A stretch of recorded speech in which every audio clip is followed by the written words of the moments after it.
Lyon, 15 mars 2026, 15h15. Laurent Wauquiez venait tout juste de terminer un appel téléphonique avec Emmanuel Macron. Une discussion concise mais aux implications capitales. Laurent Matignon a besoin de vous. Sébastien a jeté l'éponge. Vous êtes notre ultime recours pour sauver ce mandat. Le patron de la région Auvergne-Rhône-Alpes et chef de file des Républicains affichait un sourire discret mais victorieux. Après tant d'années passées dans les rangs de l'opposition, l'heure de sa consécration semblait enfin venue. Ce qu'il ne savait pas encore, c'est que, dans exactement 24 heures, ses espoirs d'ascension éclateraient en plein vol emportés par ce qui deviendrait le revers le plus retentissant et le plus dévastateur de toute sa carrière politique. Enfin, s'exclama Wauquiez en se tournant vers ses conseillers présents dans son bureau lyonnais. Macron vient de comprendre qu'il avait besoin de la droite républicaine pour sauver la France. L'ambiance était électrique. Depuis la démission surprise de Sébastien Lecornu une heure plus tôt, le téléphone de Wauquiez n'avait cessé de sonner. Journaliste élu responsable politique, tout le monde voulait connaître sa réaction à cette crise gouvernementale majeure. Mais l'appel d'Emmanuel Macron avait tout changé. Mes amis, déclara Wauquiez à son équipe. Dans 48 heures, je serai Premier ministre de la République française. Il est temps de préparer notre retour au pouvoir. Cette perspective n'avait rien d'irréaliste. Laurent Wauquiez, 49 ans, ancien ministre sous Nicolas Sarkozy, président de Région populaire, dirigeait LR d'une main de fer depuis des années. Sa gestion de la crise Covid en Auvergne-Rhône-Alpes lui avait donné une stature nationale et ses critiques mesurées mais fermes de la politique macroniste en avaient en fait un recours crédible. Laurent a le profil parfait, expliquait un proche de Macron ce soir-là.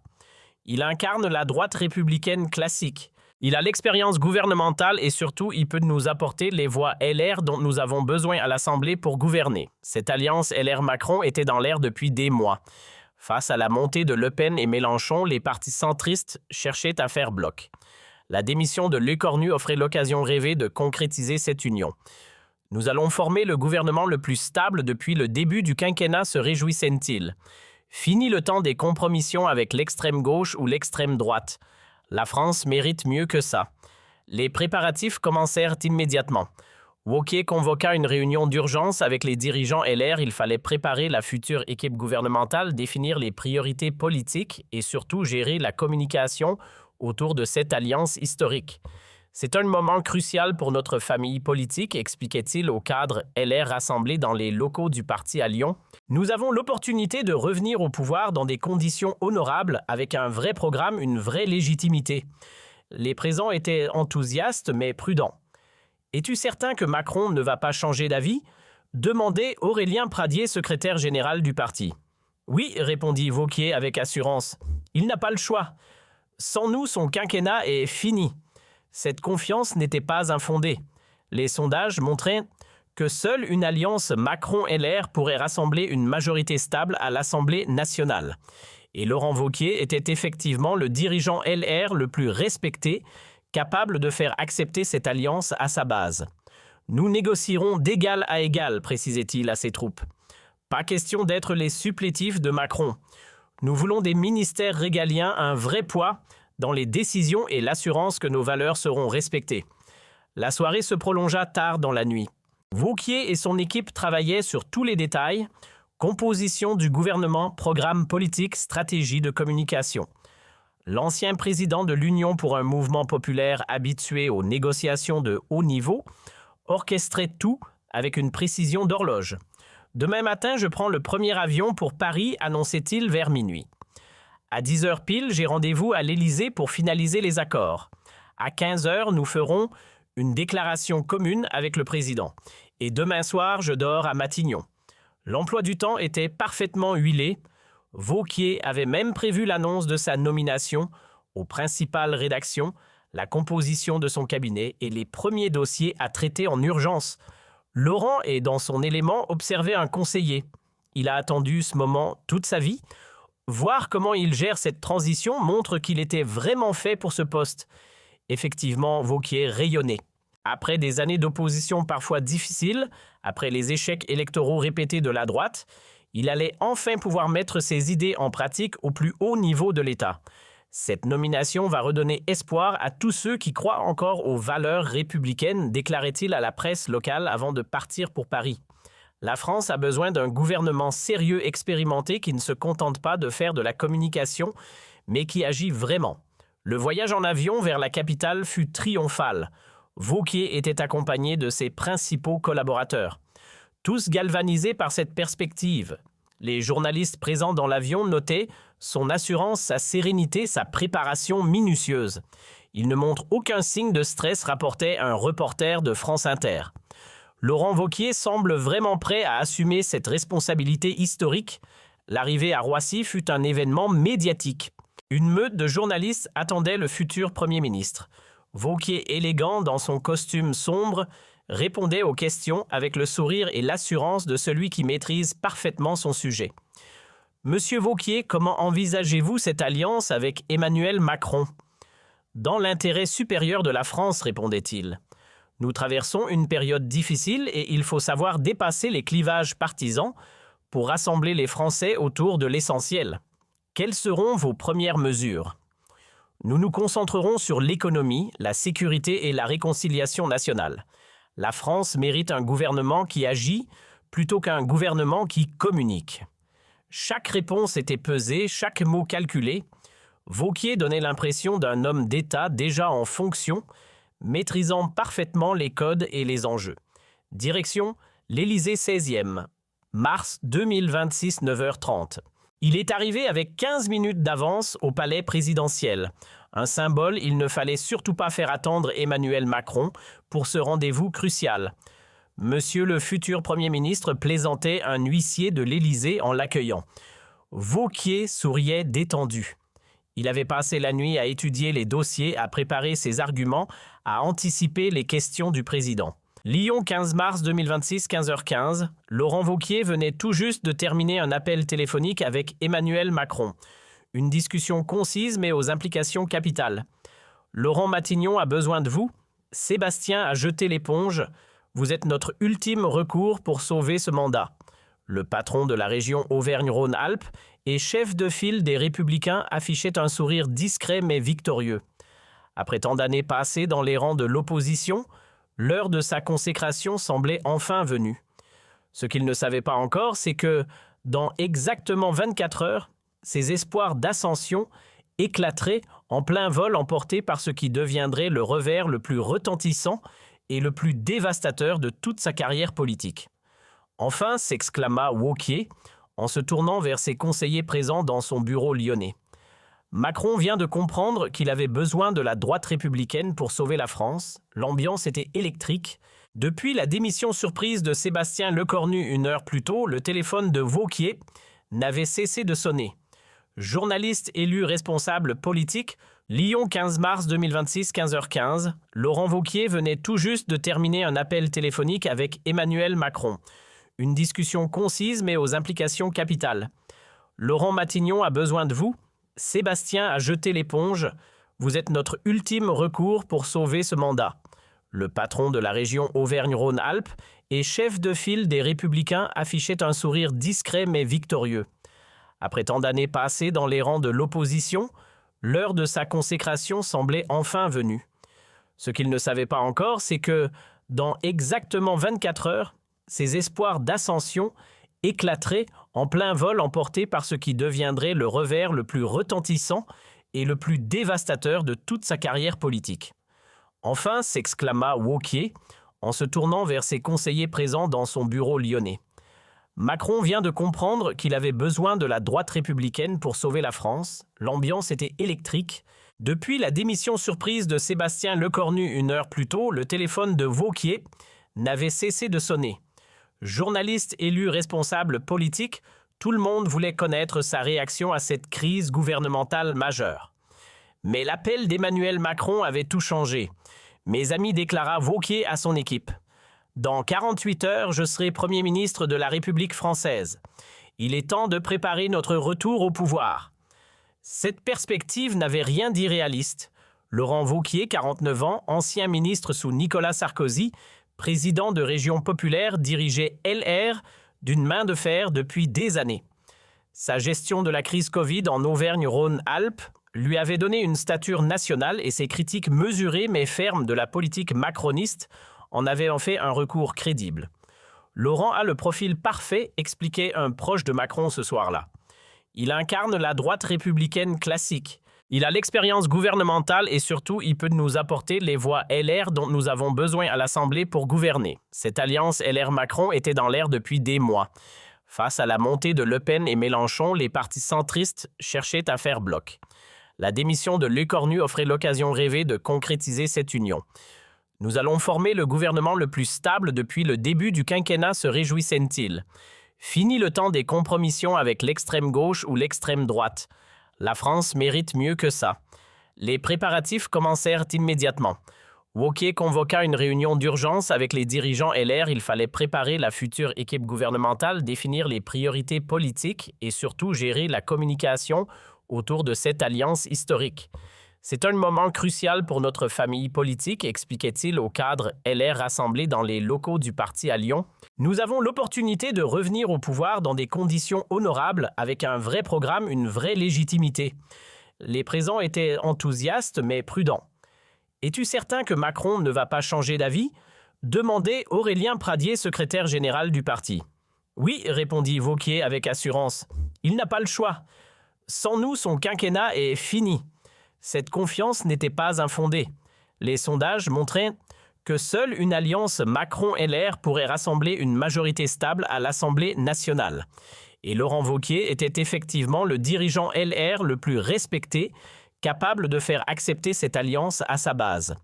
Nous négocierons d'égal à égal, précisait-il à ses troupes. Pas question d'être les supplétifs de Macron. Nous voulons des ministères régaliens, un vrai poids dans les décisions et l'assurance que nos valeurs seront respectées. La soirée se prolongea tard dans la nuit. Wauquiez et son équipe travaillaient sur tous les détails, composition du gouvernement, programme politique, stratégie de communication. L'ancien président de l'Union pour un mouvement populaire habitué aux négociations de haut niveau orchestrait tout avec une précision d'horloge. Demain matin, je prends le premier avion pour Paris, annonçait-il vers minuit. À 10h pile, j'ai rendez-vous à l'Élysée pour finaliser les accords. À 15h, nous ferons une déclaration commune avec le président. Et demain soir, je dors à Matignon. L'emploi du temps était parfaitement huilé. Wauquiez avait même prévu l'annonce de sa nomination aux principales rédactions, la composition de son cabinet et les premiers dossiers à traiter en urgence. Laurent est dans son élément observé un conseiller. Il a attendu ce moment toute sa vie. Voir comment il gère cette transition montre qu'il était vraiment fait pour ce poste. Effectivement, Wauquiez rayonnait. Après des années d'opposition parfois difficiles, après les échecs électoraux répétés de la droite, il allait enfin pouvoir mettre ses idées en pratique au plus haut niveau de l'État. Cette nomination va redonner espoir à tous ceux qui croient encore aux valeurs républicaines, déclarait-il à la presse locale avant de partir pour Paris. La France a besoin d'un gouvernement sérieux expérimenté qui ne se contente pas de faire de la communication, mais qui agit vraiment. Le voyage en avion vers la capitale fut triomphal. Wauquiez était accompagné de ses principaux collaborateurs. Tous galvanisés par cette perspective. Les journalistes présents dans l'avion notaient son assurance, sa sérénité, sa préparation minutieuse. Il ne montre aucun signe de stress, rapportait un reporter de France Inter. Laurent Wauquiez semble vraiment prêt à assumer cette responsabilité historique. L'arrivée à Roissy fut un événement médiatique. Une meute de journalistes attendait le futur Premier ministre. Wauquiez, élégant dans son costume sombre, répondait aux questions avec le sourire et l'assurance de celui qui maîtrise parfaitement son sujet. « Monsieur Wauquiez, comment envisagez-vous cette alliance avec Emmanuel Macron ?»« Dans l'intérêt supérieur de la France, répondait-il. Nous traversons une période difficile et il faut savoir dépasser les clivages partisans pour rassembler les Français autour de l'essentiel. Quelles seront vos premières mesures ? Nous nous concentrerons sur l'économie, la sécurité et la réconciliation nationale. La France mérite un gouvernement qui agit plutôt qu'un gouvernement qui communique. Chaque réponse était pesée, chaque mot calculé.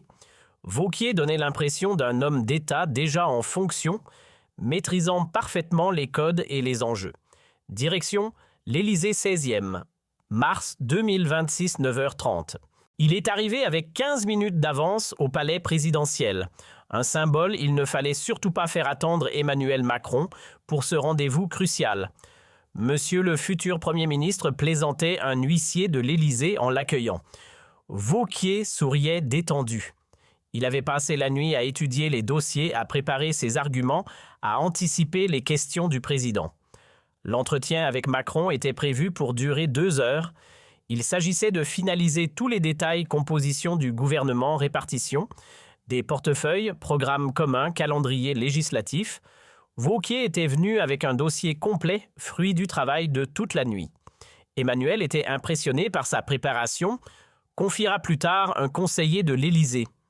Laurent avait réponse à tout. Il maîtrisait tous les sujets. Il avait une vision claire de ce qu'il voulait faire. À 10 heures précises, les 2 hommes se retrouvaient dans le bureau présidentiel. L'atmosphère était cordiale mais professionnelle. Chacun connaissait l'importance de ce moment pour l'avenir politique français. « Laurent, je suis ravi que vous acceptiez cette mission », commençait Macron. « La France a besoin de stabilité et votre expérience sera précieuse. Monsieur le Président, c'est un honneur de servir la République dans cette période difficile », répondait Wauquiez. Les négociations avançaient, bien trop bien peut-être. Wauquiez obtenait pratiquement tout ce qu'il demandait le ministère de l'Intérieur pour LR, celui des Finances, celui de l'Éducation. Macron semblait prêt à tous les compromis. Il était tellement soulagé d'avoir trouvé une solution qu'il lui aurait accordé n'importe quoi, analysera plus tard un politologue. Macron était dans une position de faiblesse totale. Vers 11h30, alors que tout semblait finalisé, le téléphone présidentiel sonna. Macron décrocha, écouta quelques secondes, puis pâlit visiblement. « Excusez-moi, Laurent, je dois prendre cet appel. » Wauquiez attendait dans le salon attenant confiant. Il consultait ses messages, finalisait les derniers détails avec son équipe. Dans quelques minutes, il serait officiellement Premier ministre. Mais l'appel se prolongea et le visage de Macron, visible à travers la cloison vitrée, exprimait une surprise croissante. Quelque chose n'allait pas. À 11h45, Macron réapparaissait, l'air troublé. « Nous avons un problème. Sébastien vient de me rappeler, il retire sa démission. » « Comment ça ? Il retire sa démission ? Ce n'est pas possible. »« Si c'est possible, » répondait Macron, visiblement gêné. Il a eu la nuit pour réfléchir et finalement il souhaite poursuivre sa mission. « Mais nous avions un accord, » protestait Wauquiez incrédule. « Vous m'aviez donné votre parole, Laurent. »« Je suis désolé, mais si Sébastien revient, je ne peux pas le refuser. Il connaît les dossiers, il a la confiance de l'Assemblée. » La suite de la conversation fut un cauchemar pour Wauquiez. Macron, embarrassé, tentait de justifier ce retournement spectaculaire. « Comprenez bien, Laurent, ce n'est que partie remise. Sébastien ne tiendra peut-être pas jusqu'à la fin du quinquennat. » Monsieur le Président coupait Wauquiez d'une voix blanche. « Vous venez de détruire ma crédibilité politique. Comment voulez-vous que j'explique ça à mes troupes, à la presse, à la France ?» L'entrevue se terminait dans un froid glacial. Wauquiez repartait de l'Élysée humilié, furieux, désabusé. En l'espace de quelques minutes, ses rêves de Matignon s'étaient transformés en cauchemars politiques. La sortie de l'Élysée fut un calvaire. Les journalistes qui l'avaient vu entrer triomphant le voyaient ressortir défaits. « Monsieur Wauquiez, confirmez-vous votre nomination ? Y aura-t-il un gouvernement LR-LRM » Les questions fusaient, mais Wauquiez restait muet, le visage fermé. Pas de commentaire pour le moment, lâchait-il finalement avant de monter dans sa voiture officielle. Mais son expression trahissait son amertume et sa colère. Le trajet de retour vers son hôtel fut silencieux. Wauquiez, prostré, consultait compulsivement son téléphone. Les messages affluaient, journalistes demandant des précisions, cadres, LR, inquiets, conseillers cherchant à comprendre. Comment expliquer l'inexplicable, se demandait un proche. Laurent était à 2 doigts d'être Premier ministre et tout s'effondre à cause du caprice de Lecornu. Car c'est bien ainsi que la situation était perçue dans l'entourage de Wauquiez. Lecornu avait joué avec les nerfs de tout le monde, provoqué une crise artificielle, fait miroiter une alternance pour finalement revenir sur sa décision comme un enfant capricieux. C'est un manque de respect total envers les institutions, rageait un député LR. On ne joue pas avec la fonction de Premier ministre comme ça. L'humiliation était d'autant plus grande que tout avait été préparé, annoncé, médiatisé. Wauquiez avait mobilisé toute son équipe. préparer son gouvernement, donner des interviews et maintenant, il devait tout annuler. À 13 h, la nouvelle officielle tombait, Sébastien Lecornu retire sa démission et reprend ses fonctions de Premier ministre. Le communiqué de l'Élysée était lapidaire, mais il signait l'arrêt de mort des ambitions élyséennes. Là, il était anéanti, témoignait un collaborateur. Il avait tout misé sur cette nomination et voir tout s'effondrer en quelques heures était insupportable. La conférence de presse improvisée à 14 h fut un exercice de style douloureux. Wauquiez, devant une trentaine de journalistes dans les salons de son hôtel parisien, tentait de sauver la face. Les circonstances ont évolué, déclarait-il d'une voix tendue. Monsieur Lecornu a souhaité poursuivre sa mission et nous respectons cette décision. Mais les questions étaient impitoyables, monsieur Wauquiez. Avez-vous le sentiment d'avoir été utilisé? Comment qualifiez-vous ce retournement? LR va-t-elle maintenir sa confiance en Emmanuel Macron? Chaque question était un coup de poignard. Wauquiez tentait de garder sa dignité, mais l'exercice était cruel. Nous verrons dans les prochains jours quelle position adopter éludait-il. Visiblement, le bilan médiatique fut dévastateur. Tous les journaux du soir titraient sur l'humiliation de Wauquiez, le fiasco de l'alliance LR-LRM. Les caricaturistes s'en donnaient, à cœur joie, représentant Wauquiez avec une valise à la main devant les grilles de Matignon. C'est le syndrome du Premier ministre fantôme, ironisait un éditorialiste. Il a vécu 24 heures de rêves qui se sont transformés en cauchemars éveillés. Mais le pire était à venir. Dans les jours qui suivirent, les révélations s'enchaînaient. Des fuites savamment orchestrées montraient que Lecornu n'avait jamais vraiment eu l'intention de démissionner définitivement. C'était un coup de pression sur Macron, expliquait un proche du Premier ministre. Sébastien voulait obtenir certaines garanties, certaines concessions. Sa prétendue démission n'était qu'un moyen de négociation. Ces révélations achevaient de ridiculiser Wauquiez. Non seulement il avait été écarté au dernier moment, mais en plus il avait été l'instrument involontaire d'un chantage politique. Laurent a été utilisé comme un pion, reconnaissait un dirigeant LR. Lecornu s'est servi de lui pour faire pression sur l'Élysée. C'est humiliant. L'onde de choc traversait les Républicains. Beaucoup reprochaient à leur président d'avoir été trop naïf, d'avoir cru trop facilement aux promesses macronistes. Comment peut-on être aussi crédule, interrogeait un député LR. Laurent aurait dû se méfier. En politique, tant que ce n'est pas signé, rien n'est acquis. Wauquiez tentait de limiter les dégâts en interne. Nous avons agi dans l'intérêt de la France, se justifiait-il devant le bureau politique du parti. Si l'opportunité s'était présentée, nous aurions eu tort de la refuser, mais les critiques s'intensifiaient. Certains cadres LR réclamaient sa démission de la présidence du parti. Laurent a perdu toute crédibilité, murmurait-on dans les couloirs. Comment peut-il continuer à nous diriger après ce fiasco? La droite républicaine était divisée. D'un côté, les fidèles de Wauquiez minimisaient l'incident. C'est de la politique, relativisait-il. Ces choses arrivent. De l'autre, ses opposants internes saisissaient l'occasion pour l'affaiblir. Cette affaire révèle l'amateurisme de Laurent attaquer un baron. Un vrai chef politique ne se serait pas fait avoir comme ça. Les sondages confirmaient l'ampleur des dégâts. La cote de popularité de Wauquiez chutait de 15 points en une semaine. Les Français retenaient surtout l'image d'un homme politique manipulé, humilié, utilisé. L'opinion publique est impitoyable avec les perdants, analysait un sondeur. On va équiper le prix fort de cet épisode ridicule.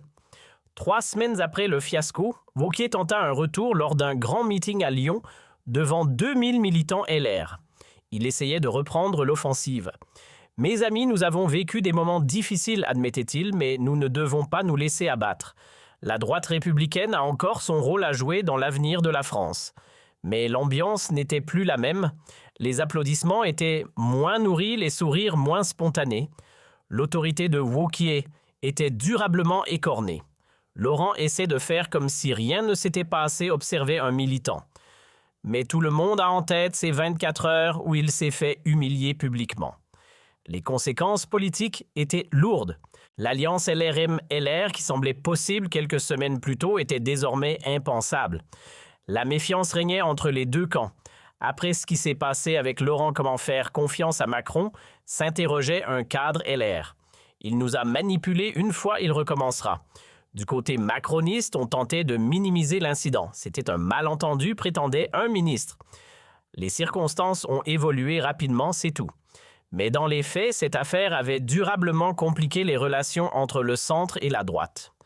Ouir était devenu infréquentable pour Macron et réciproquement, Laurent ne pardonnera jamais cette humiliation, prédisait un observateur politique. Et Macron sait qu'il ne peut plus lui faire confiance.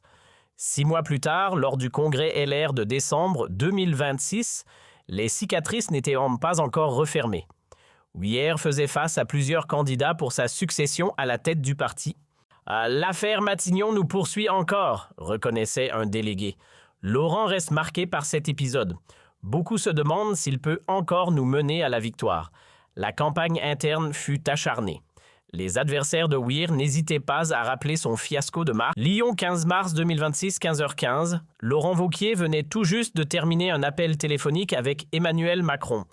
Une discussion concise mais aux implications capitales. Laurent Matignon a besoin de vous.